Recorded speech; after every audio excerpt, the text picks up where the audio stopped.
ada di dalam segmen Tanya Ustadz Wijayanto. Ya. Nah, pertanyaan pertama adalah sebenarnya ada hubungan apa beliau dengan Sarah Wijayanto? Kok namanya bisa sama ini? Apakah apa ini? Ada apa ini sebenarnya ini?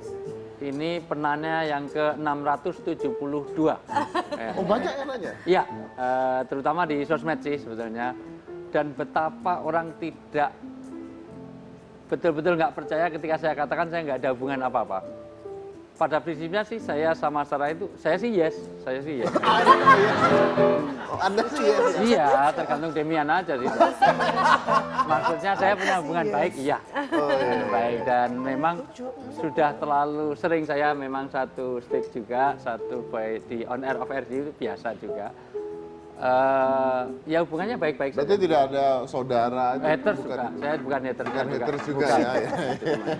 Baik-baik aja, oke. Oke, baik Ustaz. Tema kita malam hari ini adalah kebencian yang mendalam. Iya.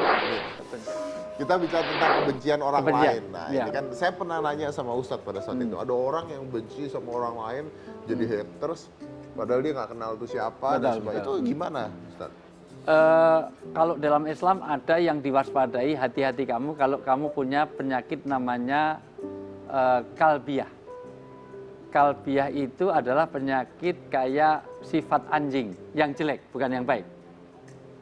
Kata Imam Ghazali, kalbiyah itu orang yang suka berkomentar karena baik pun dikomentari, jelek pun dikomentari. Anjing itu, mohon maaf, anjing itu ada orang datang mau ngasih hadiah tetap menggonggong. Dan orang datang mau mencuri tetap menggonggong, dasar anjing. Jadi mau berbuat apa saja, dasarnya memang haters. Mau baik pun juga tidak baik, dianggap tidak baik apalagi.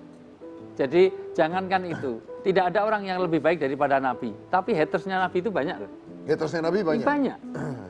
Yang tidak suka pada Nabi itu banyak, bahkan paman-pamannya sendiri.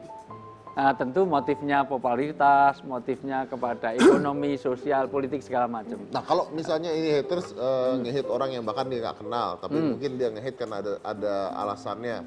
Contohnya pada saat Sarah Wijayanto kan dituduhnya ngerebut suami orang, itu kan alasan. Berhak nggak si orang ini tuh ngejudge? Tapi gimana dianggap ngerebut? Dianggap merebut suami orang. Terus kok kadang-kadang ngomongnya bener juga ya kadang-kadang. Gue nggak ngomong, no. Bukan itu. No, yang tadi selfie sama lu, no. Dia jealous. Oh dia jelas, dia nggak dapet. Bukan, itu betul-betul haters gitu loh Oh, maksud betul-betul saya. haters ya. Ngomongnya betul-betul haters yang begitu itu. Sebenarnya jawabnya gampang aja. Sirik tanda tak mampu gitu aja. Oh iya? Iya. Sirik Artinya tanda tak mampu. nyaman saja. Artinya begini, di dalam teori untuk mencapai balancing itu ada dua. Ada teori yang namanya teori penjual emas, ada teori penjual cabai. Timbangannya berbeda. Kalau orang menjual emas itu kalau ingin balance maka diangkat. Maka ketika orang di haters bilang aja, oh terima kasih, bagus sekali memang. Oh Anda tidak tahu bahwa saya lebih jelek dari itu semuanya. Sehingga dia puas. Gitu, dia puas itu. Itu diangkat.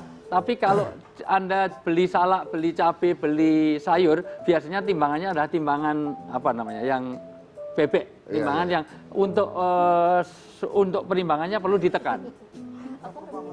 Makanya ada dua, ada tipe haters itu cocok untuk diangkat, ada cocok untuk ditekan.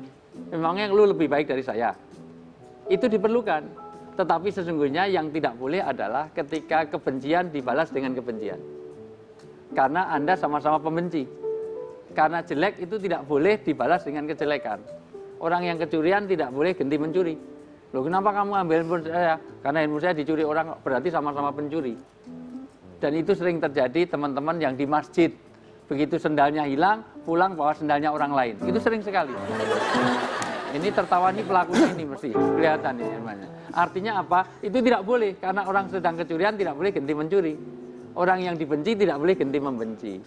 Dalam bahasa agama, la tasail hasanata wal sayiat idfa billati hiya ahsan.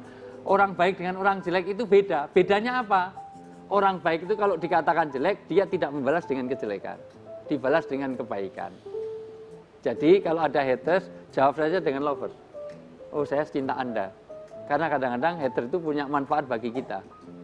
Dan kadang-kadang memang dia cari begitu dalam bahasa orang Arab, Khalid Tuzkar. Orang itu kalau menyimpang biasanya mudah terkenal. Kadang-kadang dia numpang terkenal dengan cara haters-haters Ya, itu. tadi dibilang juga kadang-kadang malah pingin dibalas ya. Iya, Pengen dibalas. dibalas, benar-benar. Nah, tapi kalau kita ngomongin orang nih, sama kita ngetik jelek-jelekin orang, itu kan satu tulisan, satu tulisan. Iya. Sama nggak itu hukumnya? Sama sebetulnya, karena tulisan itu juga media. Artinya apa? Kalau menjelekan orang itu karena di dalam ayatnya sampai mengatakan kalau kamu menjelekan orang belum tentu yang kamu jelekan itu lebih baik, lebih jelek daripada yang menjelekan. Oke. Filosofinya kalau Anda nunjuk satu, sebenarnya yang tiga itu ngarah pada diri kita sendiri. Cuman kadang-kadang orang itu diperlukan orang seperti itu sebagai otokritik karena setiap manusia kadang ada blind spotnya. Blind spot itu haters itu diperlukan loh, mohon maaf, diperlukan. Karena kadang-kadang kita tidak tahu kelemahan kita ketika tidak ada orang yang mengkritik kita. Pelatih tinju itu tidak lebih pintar daripada petinju, tapi petinju diperlukan pelatihnya. Karena kadang-kadang ada sisi kelemahan yang tidak bisa dilihat oleh petinjunya. Yang latih Mike Tyson itu orangnya itu, mohon maaf, jalannya aja nggak rata. Itu sekali pukul langsung KO itu, udah luar biasa. Tetapi diperlukan karena apa? Kadang-kadang bisa melihat sisi kelemahan kita. Yang penting jangan kita menjadi orang yang menjadi haters. Oke. Karena tidak ada kemuliaan orang yang menghina orang lain. Tidak ada kemuliaan orang yang membenci. Bahkan nanti, mohon maaf, kebaikan seseorang itu tertahan sampai ke langit kalau ada 3 kebencian.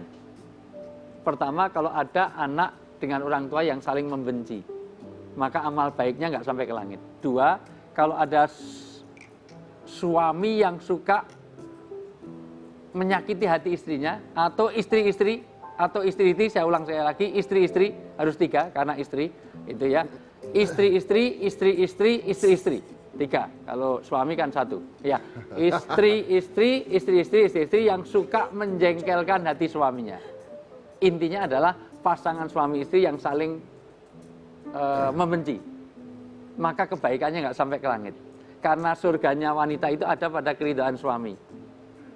Dan suami akan masuk surga dengan beres kalau hubungan dengan istri juga baik. Anda ini nyindir apa gimana? Nggak usah nyindir, itu nggak usah nyindir. Kalau ada yang terasa, memang kadang-kadang kebenaran itu memang pahit dirasakan, memang. Iya. Dan yang ketiga yang lebih penting lagi, kalau orang bermusuhan satu dengan yang lain, hanya beda suku, beda ras, beda agama segala macam bermusuhan. Saya sebetulnya ingin menunjukkan bahwa tidak ada alasan bagi saya bermusuhan hanya karena beda sesuatu. Saya banyak hal berbeda dengan Mas Dedi. Dari postur, dari fisiknya aja beda. Ini saya buka aja udah tahu bedanya. Gitu. Baru saya buka gini aja, semua orang tahu bagaimana yang terawat dan tidak terawat. Iya. Itu baru situ aja. Tapi saya senang karena dalam agama carilah teman-teman orang yang memancarkan cahaya. Iya, memancarkan cahaya. Dan saya senang, lumayan loh, orang yang cukup bercahaya loh ini. Makasih loh, Ustaz. Ya sama-sama. Ya, makasih banyak. Ya sama-sama. Ya. Emang hubungan kita love and hate relationship Iya, sebenarnya. itu, Ustaz, tapi kalau misalnya ada orang yang memang jelas-jelas salah dia. Ya. Terus karena dia salah, terus diserang sama hater, dikata-katain dengan tidak benar, dikata-katain kata-kata kasar dan sebagainya, sampai yang jorok, yang apa, itu salah nggak yang katain? Salah. Tetap salah. Karena menegur itu dengan cara yang baik. Mohon maaf, dulu ada sejarah Fir'aun. Fir'aun itu luar biasa. Orang yang terkenal kejahatannya. Karena dolimnya luar biasa, bikin piramid aja 100.000 orang mati untuk membangun piramid. Untuk nyimpan kekayaan dan mayatnya ini, Fir'aun ini. 100.000 orang kerja paksa mati. Betapa jahatnya Fir'aun. Tetapi ketika Nabi Musa alaihissalam itu disuruh menegur dia, wa qul qaulal layyina, dengan bahasa yang baik. Mohon maaf ya, mohon maaf. Saya tidak masalah anti dan pro dengan penguasa. Tetapi kadang-kadang kita tidak sopan kepada orang. Misalnya penghinaan kepada presiden, itu tidak boleh kepada perorangan. Harus kepada presiden. Fir'aun itu bukan namanya. Fir'aun itu jelek. Sampai sekarang nggak ada menamakan anaknya Fir'aun. Siapa nama anakmu? Siti Fir'aunawati, nggak ada. Dedi Sufir'aun, nggak ada di situ. Ya, nggak ada. Semua orang tahu, padahal Fir'aun itu raja di raja, kaya raya. Tetapi itu pun oleh Tuhan dikatakan, hei Musa, tegurlah Fir'aun dengan cara yang baik. Jadi tetap perilakunya dengan cara yang baik. kecuali edukasi. Edukasi itu begini, karena kadang-kadang orang itu kalau sudah berikan perlawanan yang secukupnya, artinya yang setara. Orang itu dipukul, kok mukul terus, itu kadang-kadang perlu pelajaran, dipukul balik, supaya dia merasakan bahwa ada golden rule of ethics. Ini karena masyarakat yang cukup terdidik, mudah-mudahan paham maksud saya. Kalau ada anak kita, mohon maaf, anak kita disakiti, jangan suruh ganti membalas. Namanya tidak menumbuhkan rasa empati. Loh kenapa kok nangis? Dipukul orang. Loh kok dipukul orang kok nangis? Sakit. Kalau kamu dipukul orang sakit, maka lain kali jangan mukul orang lain. Kalau kamu nggak mau kecurian, jangan mencuri. Kalau nggak mau dikorupsi, jangan jadi koruptor. Walaupun saya nerangkan gini, ada loh mahasiswa saya di Pasca Sarjana itu protes di Gajah Mada. Kalau gitu Pak, apa boleh? Saya mau diperkosa, jadi saya boleh memperkosa orang lain. Nah ini jadi masalah. Jangan seperti itu. Artinya jangan semuanya terus jadi, itu ada pengecualian. Artinya empati itu, kalau kamu nggak mau disakiti, jangan nyakiti orang lain. Kalau kamu seneng ngasih hadiah, ya biasakan beri hadiah. Karena dikasih hadiah seneng, ya kasihlah. Tadi saya kasih kau. Alhamdulillah, itu bukti kecintaan. Oh iya. Iya, senang. Dan saya cukup lumayan. Walaupun agak kebesaran sedikit. Iya. Saya bikin ya. Nggak apa-apa. Ya. Ustaz, intinya aja deh, intinya deh. Ini. Jadi kan buat haters ini kalaupun mau menegur itu tegur Dengan cara yang baik. Karena satu, yang haters Anda itu sesungguhnya tidak berubah menjadi baik. Pesan tidak sampai dan Anda tidak menjadi lebih baik karena teguran Anda. Oke, baik. Nah, Terus jadilah orang yang baik dan membuat kebaikan pada orang lain. kalau mereka nggak begitu tapi dengan cara menjelek-jelekan itu dosa nggak? Dosa. Karena mohon maaf ya, jangankan itu, apalagi nanti hubungan pertemanan, hubungan suami istri, hubungan orang tua. Jujur saja tidak boleh kalau itu menyakitkan. Mohon maaf loh ya. Jujur itu ditekankan loh, agama itu mengadakan jujuran. Tapi tidak boleh jujur kalau itu menyakitkan. Misalnya suaminya hitam, nggak boleh panggil black, nggak boleh. Loh jujur loh ya. Isinya gemuk misalnya, isinya gemuk dipanggil dut sini dut gitu. Tuh, walaupun menipu juga nggak boleh. Mosok gendut gitu panggil sing langsing, ya kan nggak benar juga. Gitu. Nunjuk bisa ke tempat lain nggak? Nunjuk ke sana Pak. Ya mosok di sana kok yang gendut kan di sono. Kan harus benar semua. Nyebelin lama-lama nih Ustaz ya. Iya. Jadi intinya Ustaz, haters itu ketika mencela bukan dengan kata-kata yang baik, tidak ada hasilnya juga buat Betul. mereka. Ya, karena sebetulnya kata-kata yang jelek itu sebenarnya berkesan dan mohon maaf sekali, hati-hati karena kejelekan itu ada tanggung renteng. Kejelekan itu multi level. Kalau itu berkesan jelek dan menular kejelekan itu, maka ikut nanggung kejelekan dosa-dosa yang itu. Oke. Makanya orang kalau berbuat jelek, maka kejelekan itu akan ditanggung kepada siapapun yang mengikuti kejelekan itu. Demikian juga orang berbuat baik. Maka kenapa ada namanya jariah dalam Islam?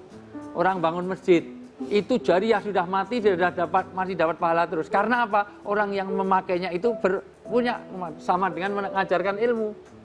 Dikasih ilmu kebaikan, maka semua orang yang mengikuti kebaikan itu, ilmunya juga pahalanya mengalir pada yang ngajari. Asal nggak tipuan, itu tukang sulap, suka nipu-nipu. Tukang sulap. No. Ya. Suaminya no. Gue udah berhenti. No, suaminya no. Iya, tukang sulap kan suka menipu kan, kertas dilipat-lipat jadi uang, padahal pakai kertas lain nggak bisa. Saya pernah nyoba kok itu. Iya. Tidak baik. Terima kasih Pak Ustadz. Kita akan kembali lagi dengan Ustadz Wijayanto dan bintang tamu lainnya. Selain satu ini jangan mana-mana, tetap di Hitam Putih. Bapaknya datang nangis-nangis karena dipikir ditangkap. Akhirnya kepolisiannya nanya sama saya, ini masih mau gimana sekarang? Ya karena dia anaknya tukang jahit, ya udah lepasin aja.